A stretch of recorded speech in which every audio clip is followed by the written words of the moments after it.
I'm not proud of this, but this is a life stories/confessions post, so I guess that's the point.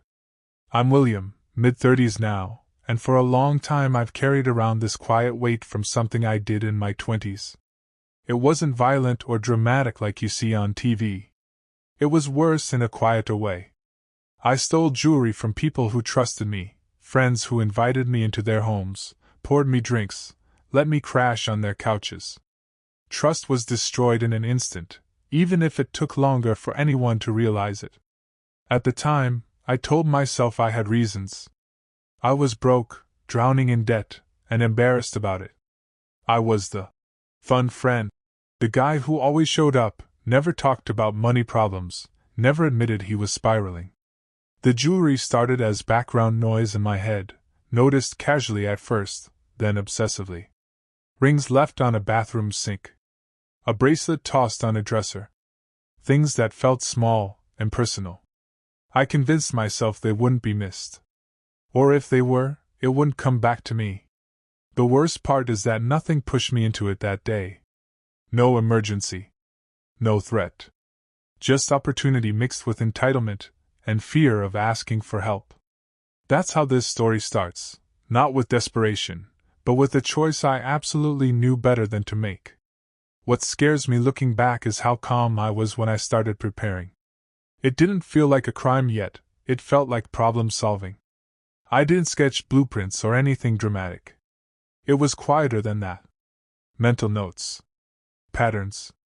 Who lived with roommates who didn't. Whose place I'd been to enough times that my presence wouldn't raise eyebrows. I told myself preparation was about not hurting anyone. That if I was careful, nobody would notice, and therefore nobody would be harmed. That's a lie thieves tell themselves, by the way. But it worked on me at the time. I started paying attention in a way I hadn't before. When friends took off jewelry before cooking or showering. Where they tended to drop things when they were tired or tipsy. I justified it by pretending I was just observant, not predatory.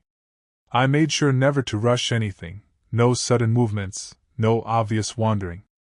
I wanted it to look like I'd always looked, relaxed, familiar, harmless.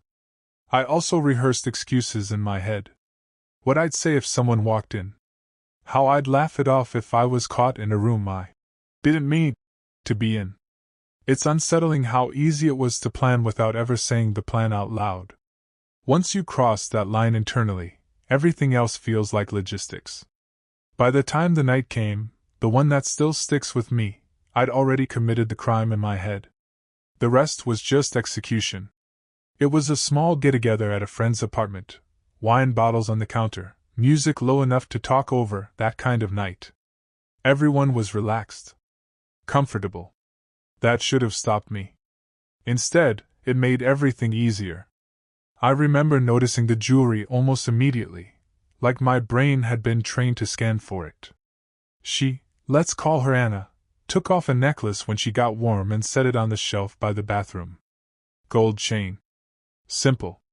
Probably sentimental, I realized later. At the time, I reduced it to weight and shine and resale value. I hate admitting that. I kept acting normal. I laughed at jokes, refilled drinks, complained about work. Inside, though, there was this low hum of awareness, like a timer had started counting down. I wasn't drunk, but everyone else was getting there, and I remember thinking that made the moment safer. That thought still makes my stomach turn. At one point I excused myself, saying I needed the bathroom. Totally normal. Nobody questioned it.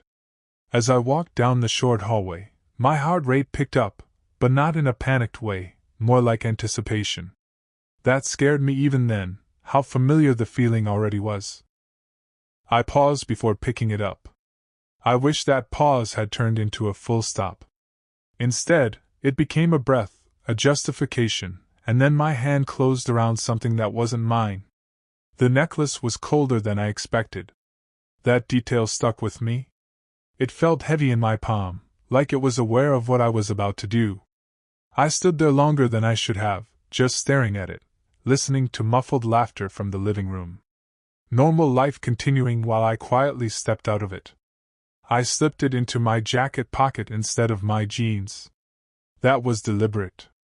Jeans would have made it obvious, a weird bulge, a constant reminder.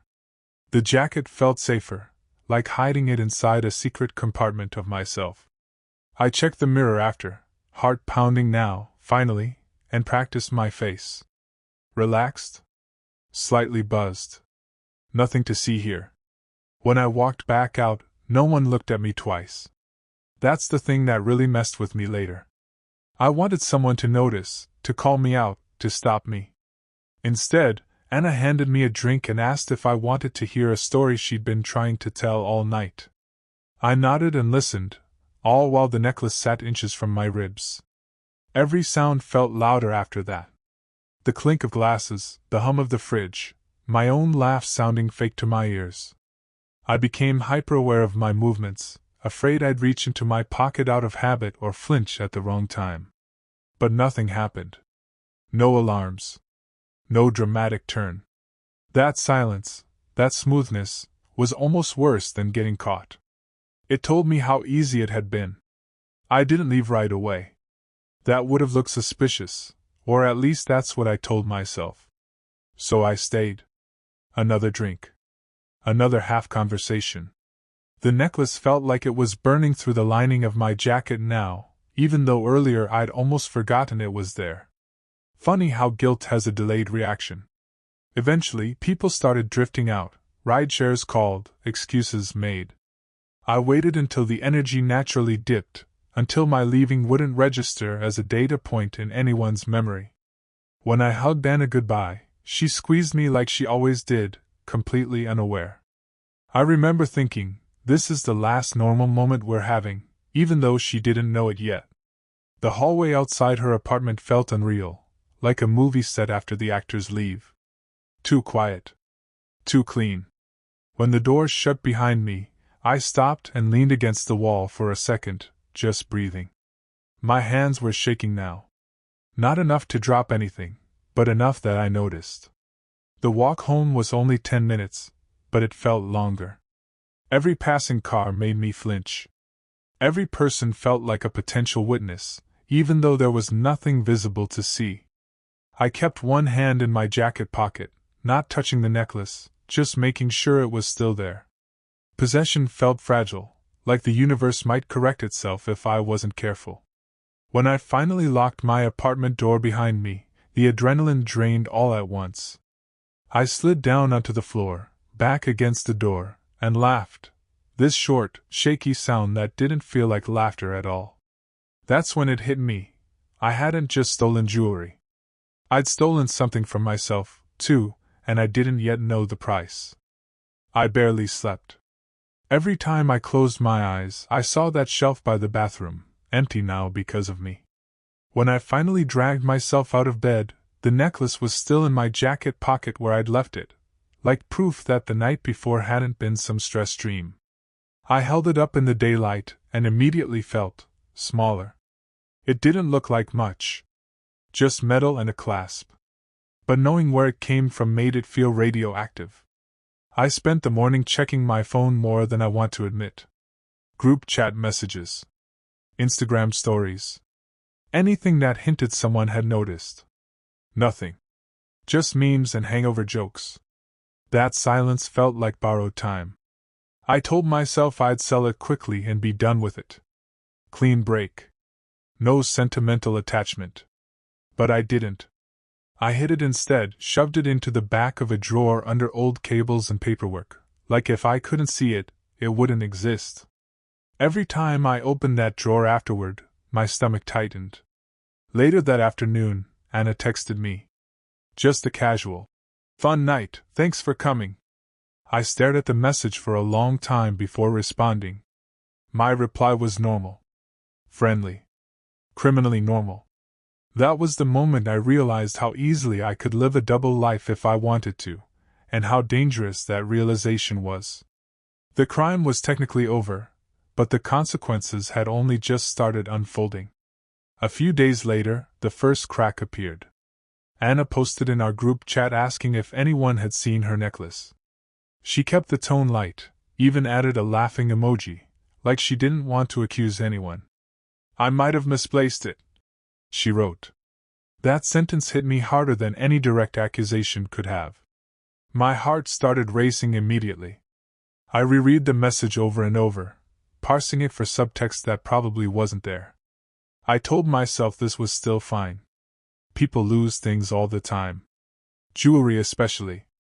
I typed out 3 different responses and deleted them all before settling on something vague. "Hope it turns up." It felt disgusting to hit send. What I didn't expect was how the lie didn't end there. Once you participate in the search for something you stole, you're not just a thief anymore, you're an actor. I asked follow-up questions. I offered to help look next time I was over. Each message tightened the knot in my chest, but also, weirdly, made me feel safer. Like staying involved would keep suspicion away. The necklace stayed hidden in my drawer untouched. I started having these intrusive thoughts about it, imagining her retracing her steps, checking that shelf, wondering if she'd done something stupid or careless. I hated myself for putting that doubt in her head. The crime had spread outward, infecting conversations, trust, memory itself. And still, I didn't give it back. Fear had replaced greed now, but it held me just as tightly. By the second week, the necklace had become a kind of silent roommate. I didn't touch it, but I thought about it constantly. Every creak of my dresser drawer felt accusatory. I'd open it to grab a charger or a pen and feel my pulse spike, even though it was buried under junk like a bad memory I was trying to smother. Socially, things got worse. I saw Anna again at another friend's place, and the absence of the necklace was obvious now that I knew to look for it. She joked about switching to cheap stuff, because she was apparently cursed. Everyone laughed. I laughed too, a beat too late. Inside, I felt like my skin didn't fit. What messed me up most was how normal everything still was.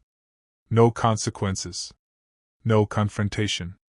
Just me, carrying this secret while life went on like I hadn't crossed a line. I'd always assumed guilt would feel sharp and immediate, like punishment. Instead, it was dull and constant, like a low-grade fever you can't shake. I started justifying again, which scared me. Telling myself she had plenty of jewelry. That insurance might cover it. That it was just a thing. Those thoughts came automatically now, and I hated how natural they felt.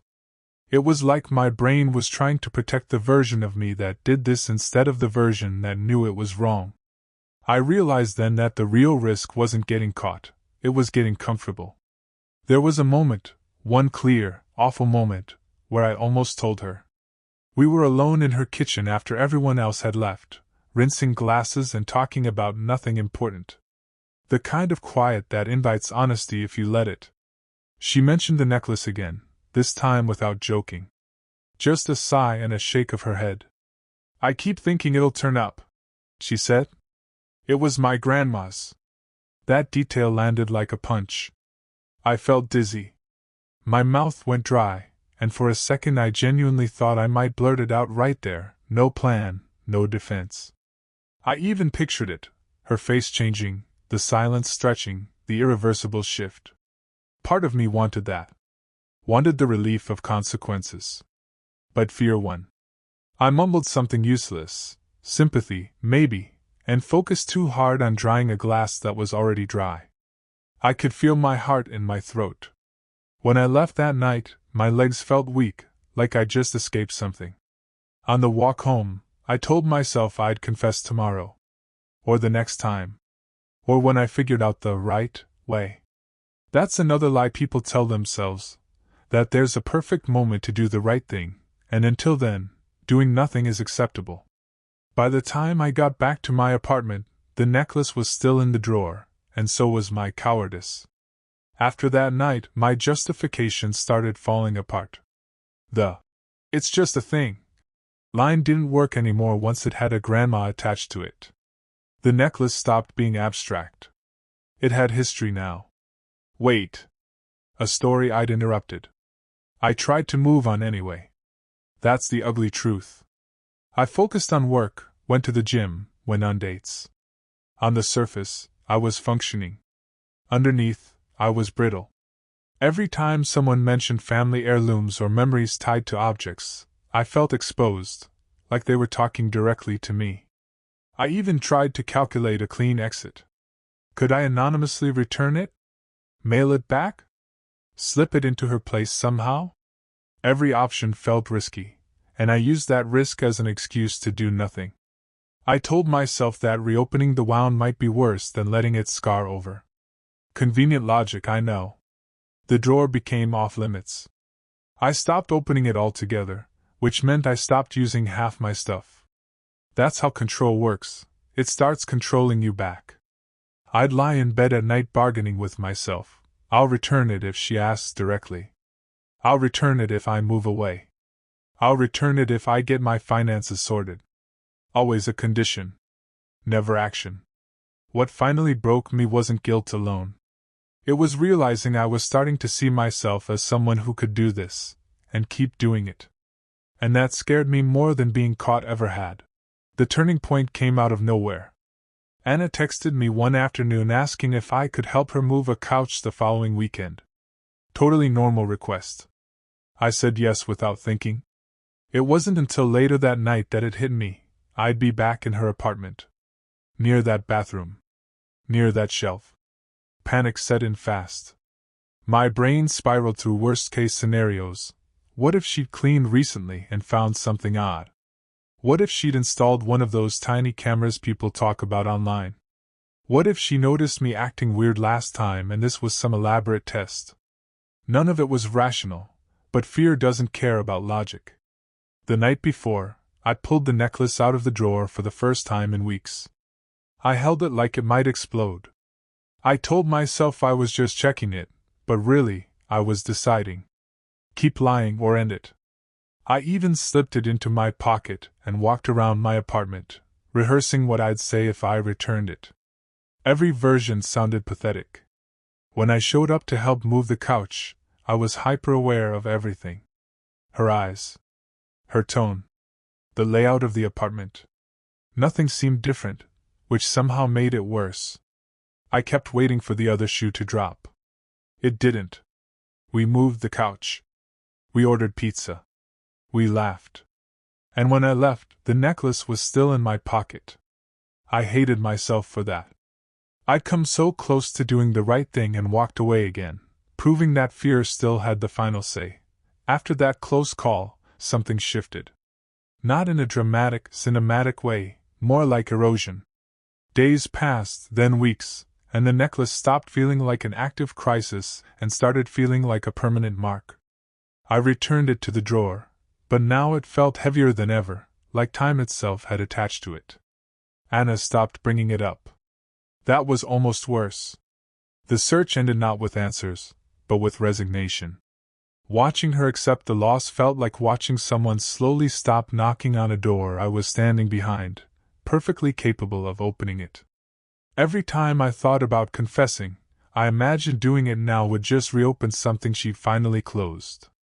I told myself that returning it late would be crueler than never returning it at all.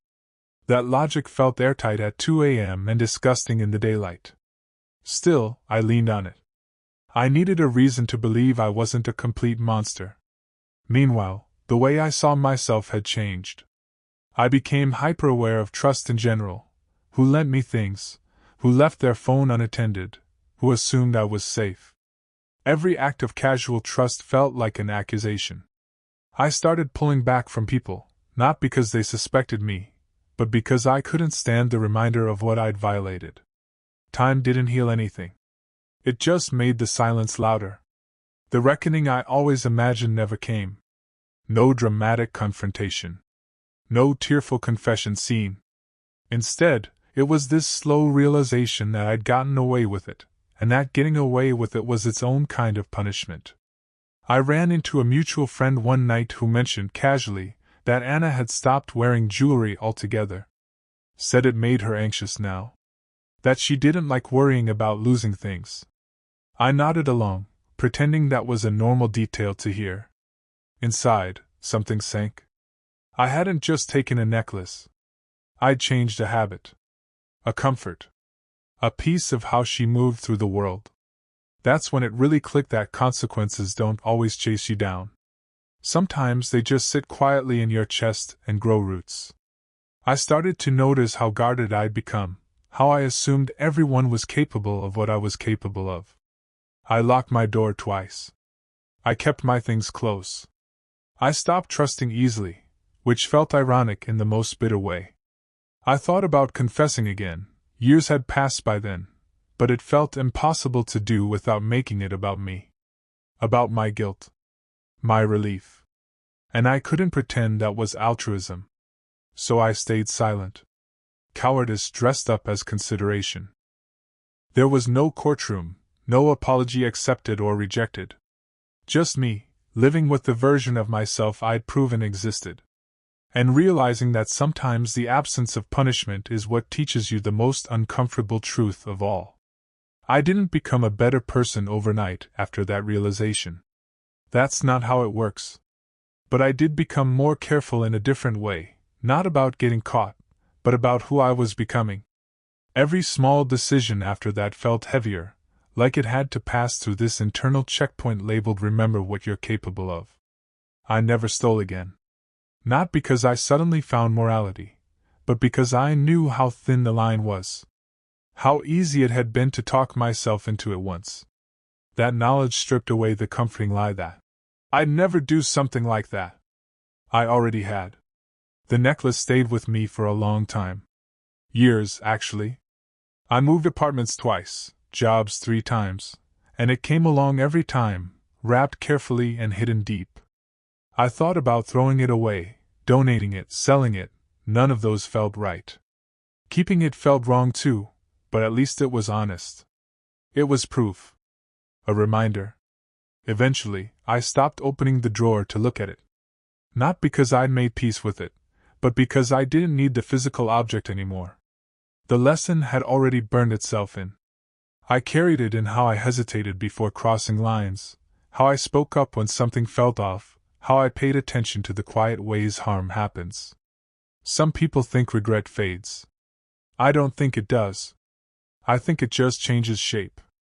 I'm writing this now because I think people misunderstand what getting away with it really means. There's this idea that if you're not caught, the story ends. That you move on unscathed. That's not how it worked for me. The story kept going, it just went quiet, and I was the only one still listening.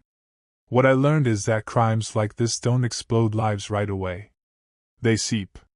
They change how you see yourself, how you interpret kindness, how you respond to trust.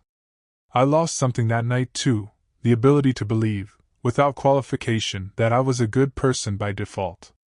I had to start earning that belief again, choice by choice. If you're reading this and you're anywhere near a similar line, financially desperate, morally tired, telling yourself it's just one small thing, stop. Ask for help. Embarrassment fades. Guilt sticks. And if you've already crossed that line, don't wait for the perfect moment to make it right. That moment doesn't exist. There's only now, and the longer you wait, the heavier it gets. I don't expect forgiveness for this, even anonymously. I'm not asking for it. This is just me telling the truth as clearly as I can, because pretending it didn't matter would be the final theft of accountability. Trust really can be destroyed in an instant. Living with that knowledge takes a lifetime.